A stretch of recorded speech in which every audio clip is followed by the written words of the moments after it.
Hello everyone, I am नवीन कुमार। और यहाँ पर एक कंपनी है जिसका आईपीओ आने वाला है, अभी जस्ट खुलने वाला। कंपनी का नाम है एसबीआई एएमसी। अब इसको सब लोग जानते हैं काफ़ी अच्छे तरीके से। और ये जो कंपनी है क्या काम करती है, तो ये लोगों से पैसा इकट्ठा करती है और फिर उसको जो है इन्वेस्ट करने का काम करती है।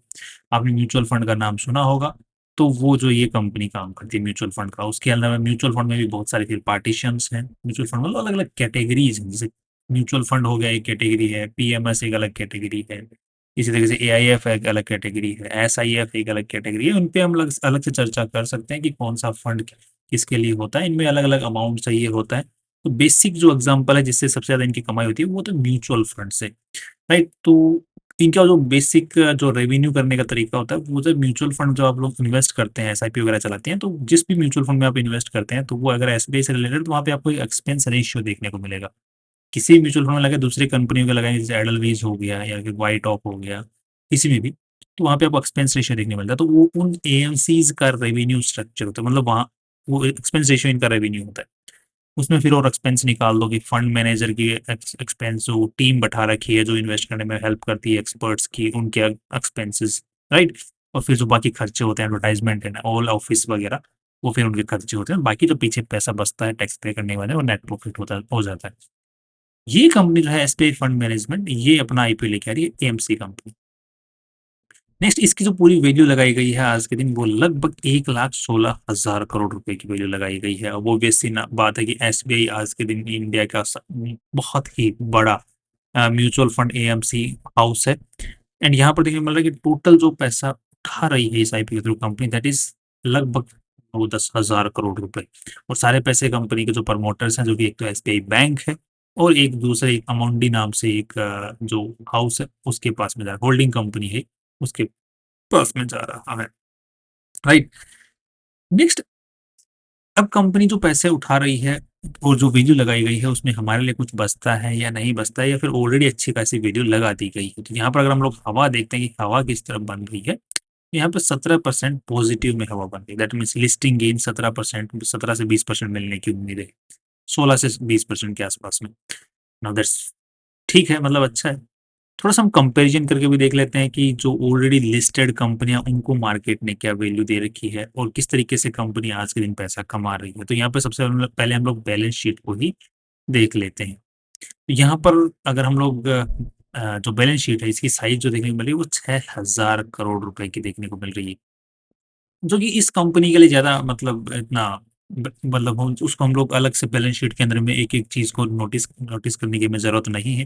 जो कि एएमसी कंपनी है, इनका रेवेन्यू स्ट्रक्चर जो है, जितना ज्यादा लोग जो म्यूचुअल फंड्स में, पीएमएस स्कीम्स में, एसआईएफ्स में इन्वेस्ट करेंगे, उतना ज्यादा इनका रेवेन्यू बढ़ेगा। और इनके कैश फ्लो की रिलेटेड भी कोई ज्यादा दिक्कत होती नहीं है, बिकॉज अल्टीमेटली आपका जो इन्वेस्ट आपने पैसा किया, तो वो काट के ही आपको हर साल ये काटते रहते हैं उसमें से पैसा, तो वो कैश का भी इनको कोई दिक्कत नहीं है। तो जो नॉर्मल कंपनी की हम लोग इन्वेस्ट जो एनालिसिस करते हैं, उससे ये पूरा की अलग होने वाला है। तो इसको हम कंपैरिजन बेसिस पे एनालिसिस करने वाले कि इन्होंने जो वैल्यू लगाई है, वो कंपैरेटिवली जो लिस्टेड कंपनी उनके मुकाबले ज्यादा कम, वो हम लोग थोड़ा सा देखने वाले हैं। उससे ज्यादा हमको ज्यादा इसमें रिसर्च करने की जरूरत है नहीं, राइट।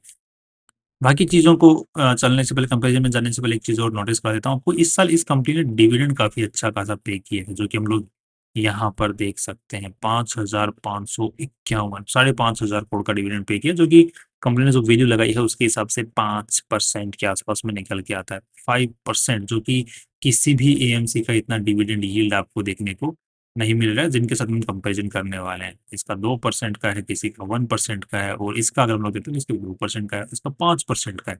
दो जो एसबीआई है, ये कोई प्रॉफिट नहीं कमाया है इन्होंने। अगर इस साल हम लोग प्रॉफिट देखने की कोशिश करते हैं तो 3,000 का प्रॉफिट है। तो इन्होंने क्या कि अपने जो इन्वेस्टमेंट्स हैं, जो उन्होंने पहले कर रखे थे, वो बेच के इन्होंने इस बार डिविडेंड एक्स्ट्रा पे किया है। ये फ्यूचर के अंदर में इतना डिविडेंड को देख करके आप लोग लगे कि यार बहुत लुक्रेटिव है, डिविडेंड अच्छा दे रही है। तो यूजुअली जो कंपनियां जो नेट प्रॉफिट कमाती हैं, उतना या इसके आसपास में डिविडेंड देती हैं, तो वो एक अच्छा माना जाता है। उसके अलावा अगर वो डिविडेंड एक्स्ट्रा पे कर रही है, इसका मतलब वो अपने एसेट्स बेच रही हैं, या फिर वो कंटिन्यूटी नहीं रहने वाली है वो डिविडेंड के अंदर में। सो ये पहले मैंने थोड़ा सा आपको दिखा दिया। उसके अलावा थोड़ा सा कंपेरिजन में चलते हैं, तो कंपनी का जो पी रेशियो है, जैसे आईसीआईसीआई का हुआ, तो ये 47 का रेशियो है, इसका 41 का है। एचडीएफसी एएमसी का, बिरला आदित्य बिरला सन लाइफ का है 33 का। तो हम किसके साथ में कंपैरिजन करने वाले हैं? तो ऑब्वियसली हमको सबसे पहले देखना पड़ेगा ऑपरेटिंग प्रॉफिट किसका ज़्यादा है या फिर नेट प्रॉफिट कितना परसेंटेज निकलेगा, तो वो कंपैरिजन में पहले देखना पड़ेगा। तो इसको हम लोग देखते हैं।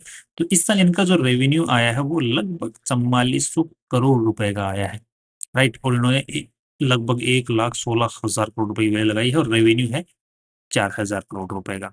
तो काफ़ी भाइयों को तो यहीं पे शौक लग गया होगा, बट अभी दूसरा शौक लगेगा कि इसका जो ऑपरेटिंग प्रॉफिट है, राइट? या फिर operating profit after the PBT जो है, प्रॉफिट बिफोर टैक्स, वो 4,000 करोड़ का है। तो झटका लगा, यही वो झटका है।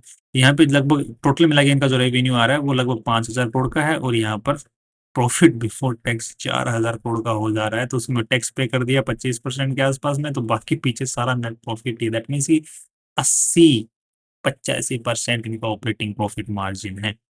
अब उसको अगर हम लोग कंपैरिजन करके देखते हैं तो आईसीआईसीआई प्रूडेंशियल का जो ऑपरेटिंग प्रॉफिट मार्जिन है वो 75% के आसपास में। एचडीएफसी एएमसी का अगर हम लोग चेक करने की कोशिश करते हैं तो इसका जो है वो लगभग 83-82% के आसपास में। तो हम लोग एचडीएफसी एएमसी के साथ में कंपैरिजन बेटर बैठा पाएंगे। दो मार्केट ने वैल्यू जो है आईसीआईसीआई को ज्यादा दे रखी है, जबकि इसका ऑपरेटिंग प्रॉफिट मार्जिन एचडीएफसी और एसबीआई के मुकाबले कम है। दो इसकी जो ग्रोथ है, इसके यहाँ पे ग्रोथ देखने को मिल रही है, 20% की ग्रोथ है, राइट? यहाँ पे 5,000 करोड़ का रेवेन्यू था, यहाँ पे 6,000 करोड़ का रेवेन्यू है।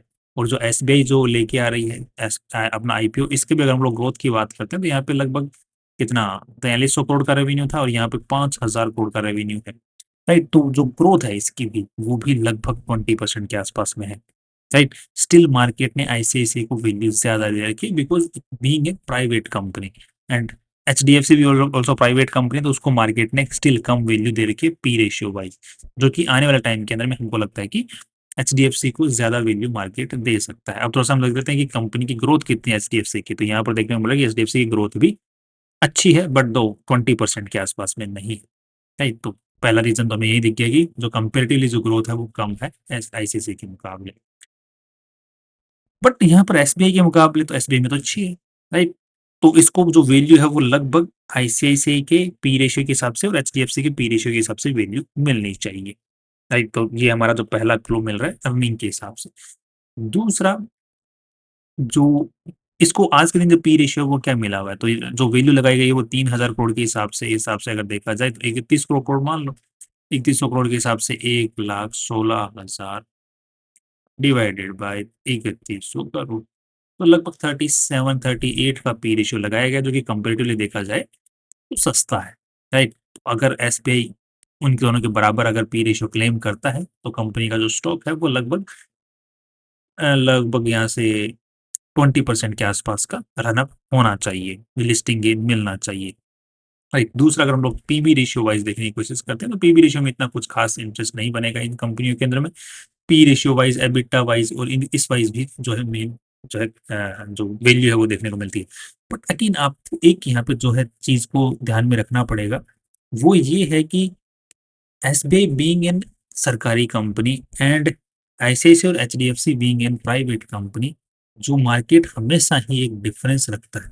चाहे वो बहुत ही अच्छा परफॉर्म सरकारी कंपनियां कर रही हैं, बट मार्केट उनको उतनी वैल्यू नहीं देता जितनी प्राइवेट कंपनियों को देता है।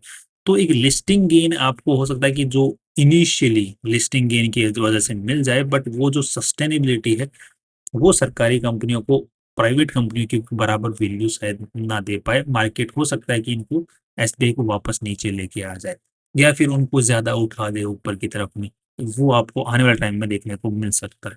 तो अभी एक हवा बन रही है, हवा के साथ में हो सकता है आपको लिस्टिंग गेन लगभग 10-20% का देखने को मिल जाए कंपेरेटिवली, बट वो सस्टेनेबल नहीं रहेगा। अगर पूरा का पूरा सेक्टर ही उठता है, लेट्स से कि अभी जो पी रेशियो मार्केट में मिल रहा है वो इस पर्टिकुलर सेक्टर को 40 के P ratio on an average मिल रहा है, राइट? जिसको हम लोग यहाँ पर देख सकते हैं, राइट? तो एसबीआई को जरूरी नहीं है कि 40 का मिलेगा। अब यहाँ पे देख लो कैनरा रेबेको है, इसको लगभग मार्केट ने जो वैल्यू दे रखी है वो 24 की पी रेशियो दे रही है, जबकि कैनरा रेबेको क्या है, सरकारी कंपनी, राइट? दो कैनरा रेबेको में जो ग्रोथ है वो उतनी नहीं है जितनी एसबीआई में है, और साथ में जो ऑपरेटिंग प्रॉफिट मार्जिन है वो भी उतने नहीं है। बट अगेन सरकारी कंपनी वाला जो फैक्टर है वो एसबीआई के साथ में प्ले करेगा। तो सरकारी वाले फैक्टर को अगर हम लोग नज़रअंदाज कर देते हैं तो लिस्टिंग गेन की उम्मीद है। अगर उसको हम लोग फैक्टर इन करते हैं तो लिस्टिंग गेन जो है वो मिलने के बाद में कंपनी का स्टॉक नीचे आ सकता है। So that's my complete view on this मतलब list on this company SBI. बाकी हमको ज़्यादा इसके अंदर में डीप जाने की ज़रूरत है नहीं एनालिसिस के अंदर में। तो जो जूस छोड़ा है वो लगभग 20% के आसपास में है यहाँ पर। बट ध्यान रखना वो जो एक पॉइंट मैंने डिस्कस किया है वो यहाँ पर थोड़ा वैलिड रहेगा।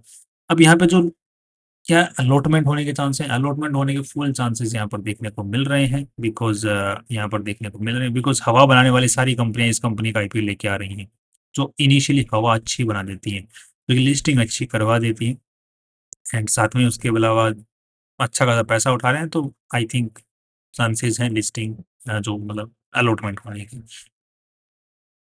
फाइनली अगर आपको कोई भी और सवाल रह जाता है तो आप कमेंट सेक्शन में पूछ सकते हैं। और उसके अलावा सी टुमारो।